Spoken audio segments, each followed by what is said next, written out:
Welcome to another episode of the Journeys of Not So Ordinary People podcast. I'm one of your co-hosts. I'm Dr. Joe Hamlett, and as always, alongside me is Dr. Dave Peltz. How you doing, Dr. Dave? Doing fabulous, Dr. Joe. Doing just fabulous. All right, that sounds good. Well, thank you all for tuning into another episode of the Journeys of Not So Ordinary People podcast, the mid-career professional podcast. So we want to again help you along your journey as me and Dave are continuing along our journey together and on our own. So, thanks for tuning in. If this is your first time, thanks for joining us. Or if you're coming back for multiple times, then thanks for the support. So, I'll jump right into it. I don't want to belabor this. And so, as always, one of us will introduce the topic and then the other will start us down that path. All right. So, today's topic is why is it important to understand what motivates you? So, Dave, why is it important to understand what motivates you? Well, many years ago, early in my career, I would have said, I don't know what motivates me. You know, maybe it was maybe it was extrinsic, maybe it was the money, being a Yep. young kid going to the military and all of a sudden, having all this money to play with and buy things and toys and go places. So that was pretty extrinsic. Um, and then that was pretty much the driver because you and I didn't grow up prominent. We came from our family struggles and stuff like that, and pretty meager means, and so money was the motivator early on in my career. Establish that independence, and be able to buy a car, a reliable car, and just have that sense of freedom. But then as things went on, I realized that there's other things that motivate me because money is a very temporary motivator. It sounds great, it's fun to have, it's fun to use, it's fun to spend, but it's very short term. And so it took me many years to understand, actually after my military career, after my law enforcement career, and into the corporate world, what motivated me, and that was being a good role model for my son. You know, that was important to me. That's a very intrinsic sort of motivator. And like I said, my childhood wasn't the best, and I wanted him to have a better childhood, a better life than I had. So it was about being a positive role model, a good father, a good parent, and then I realized that a lot of that being a good mentor and role model for my son actually needed to include an education because that's taking the next step, and securing a future and good financial means and having a good career. And so I started going to school, and I started going to school. I learned one thing, probably one of the most important things, um, that I enjoyed learning. I loved learning. I loved to learn. I still love to learn, and that's an intrinsic motivator as well because that's doing something for the love of doing something. Some people run marathons, you know, some people like working out in the gym, riding their bikes, going to movies, you know, whatever, brings you enjoyment just for the sake of enjoyment. That's an intrinsic motivator. The love, just doing it for the sheer love of doing something. Teaching is a career field that is often associated with that because it's not very glamorous. It's not very rewarding. It doesn't pay super well, but Right. people do it for the love of teaching and developing others. So that's how I felt about, being a good role model for my son and learning. Because once I fell in love with learning, that opened up a whole world to me. And it wasn't just formal learning, it was informal learning.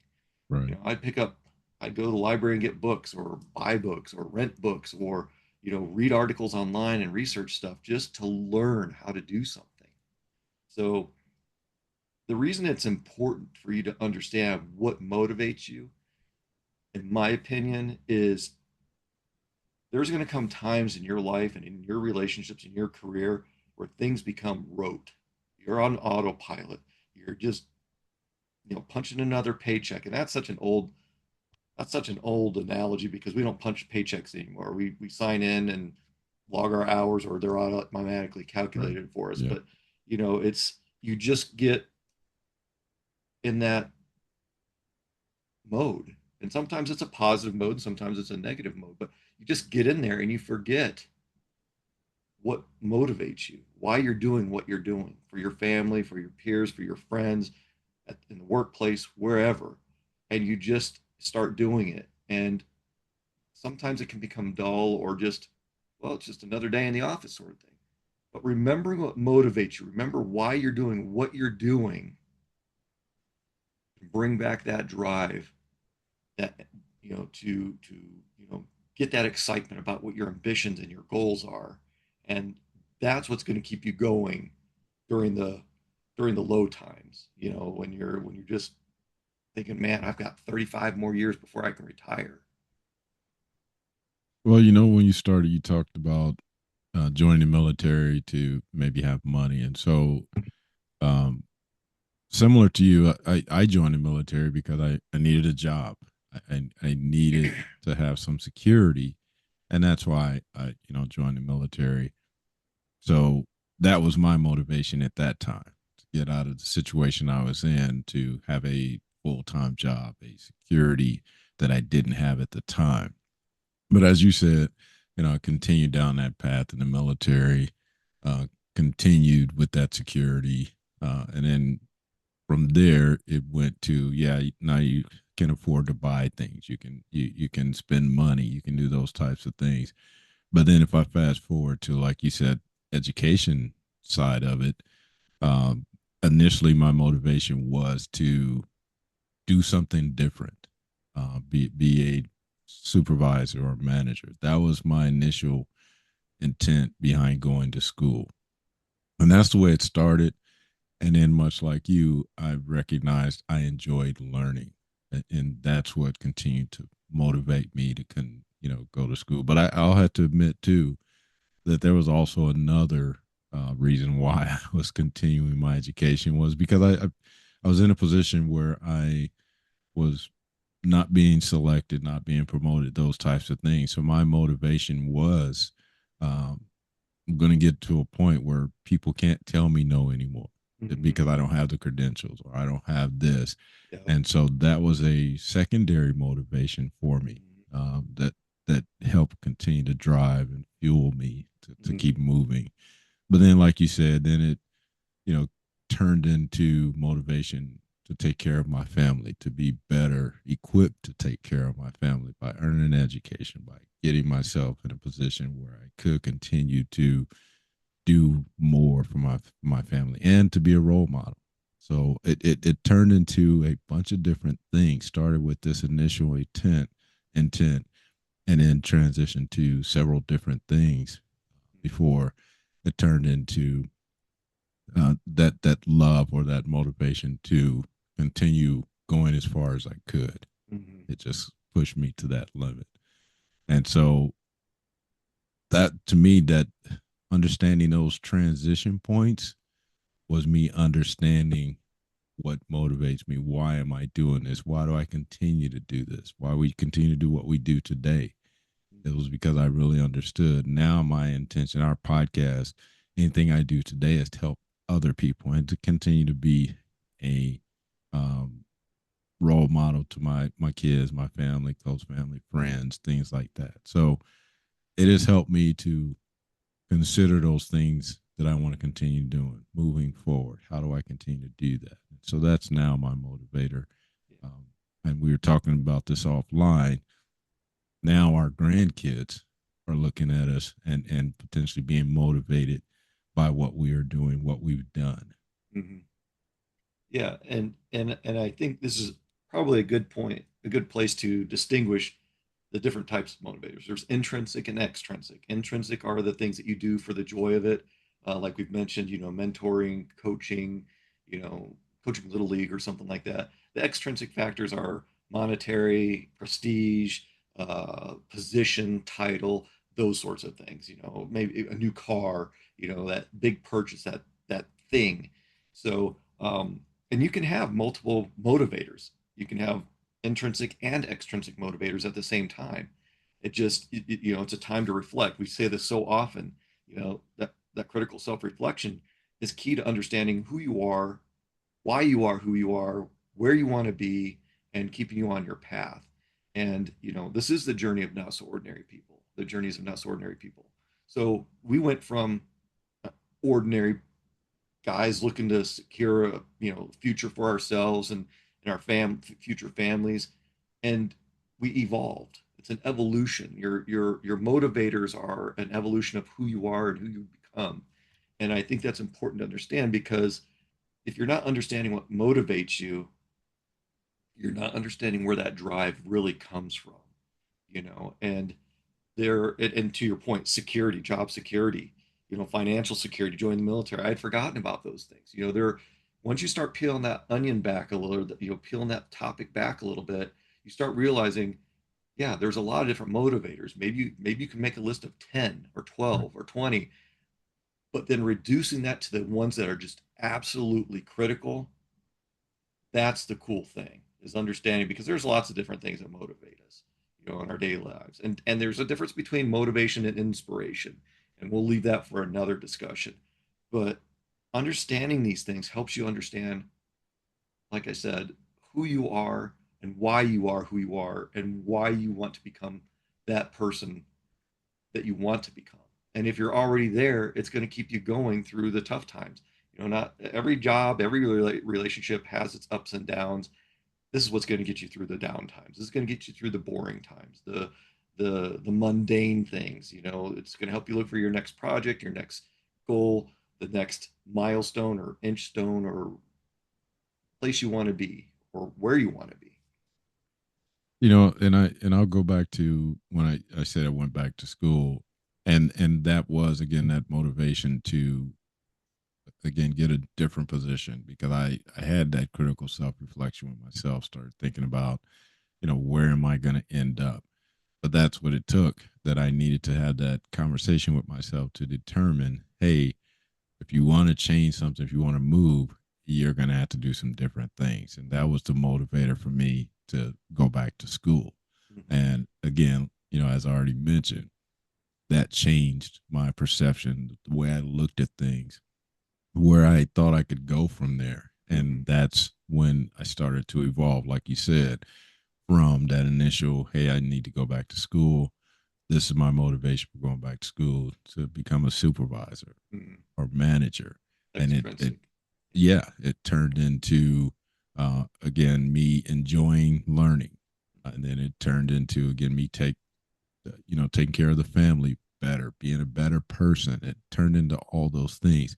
So I definitely went through an evolution from the start of when I went to school to today. And again, I continue to evolve and continue to change, because I'm always doing that, like Dave said, that critical self reflection. What's next for me? So, yeah, it definitely makes sense for you to understand that motivation. You know, me and Dave talked a little bit about retirement right before the episode, and that's part of it.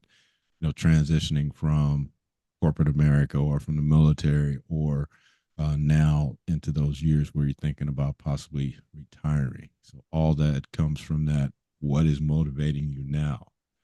And that's a good thing to have in your mind always, because again, if you're not thinking about what's next for me, how do I stay motivated, then you will just be status quo.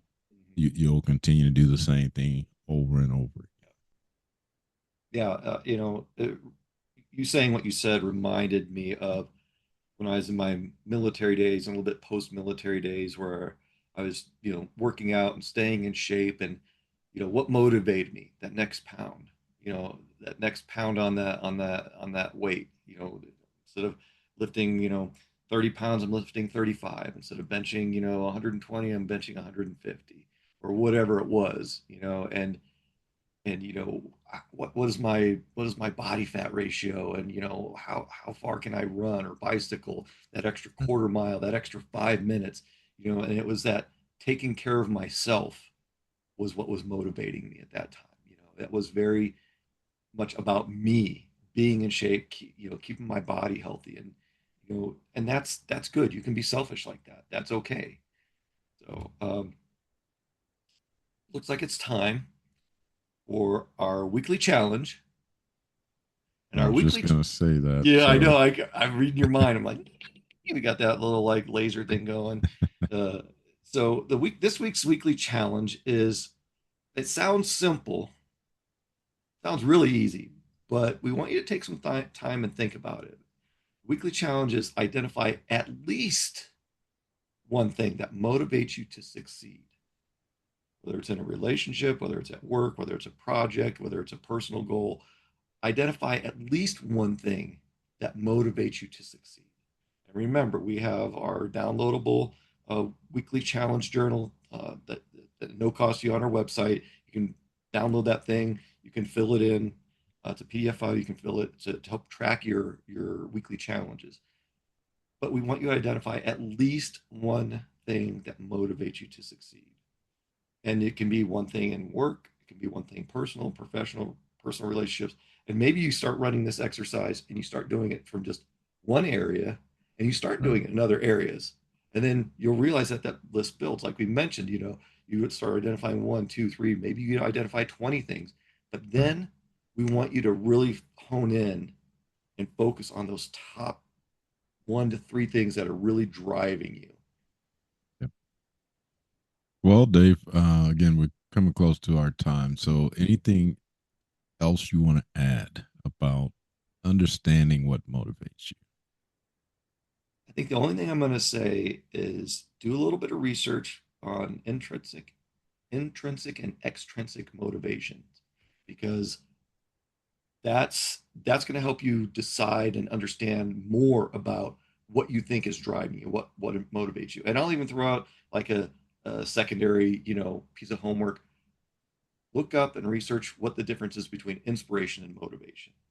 That'll be a little extra something because that's going to help you with this exercise as Okay. Yeah, and I won't add much. Again, like I mentioned throughout my brief, story about motivation, there were a lot of things that motivate me, and to this day, there's still so many more things that continue to motivate me. But I think part of it is that awareness that comes from that critical self reflection that you should be doing always. Again, that's our recommendation.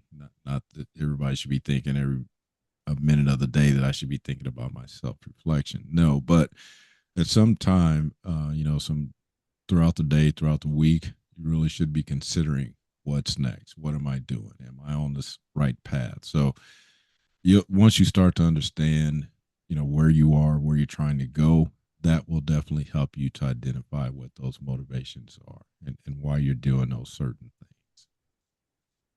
And again, we just want to thank you for supporting us, for being here on the podcast, or sharing this podcast with people that may benefit from this. We want to continue to do this, and so please let us know if there's things you want to hear about or topics you want to know about. Then feel free to reach out to us. Again, we would want this to be beneficial to you, not just again two guys talking about things. So again, with that, we want you to continue being your not so ordinary you.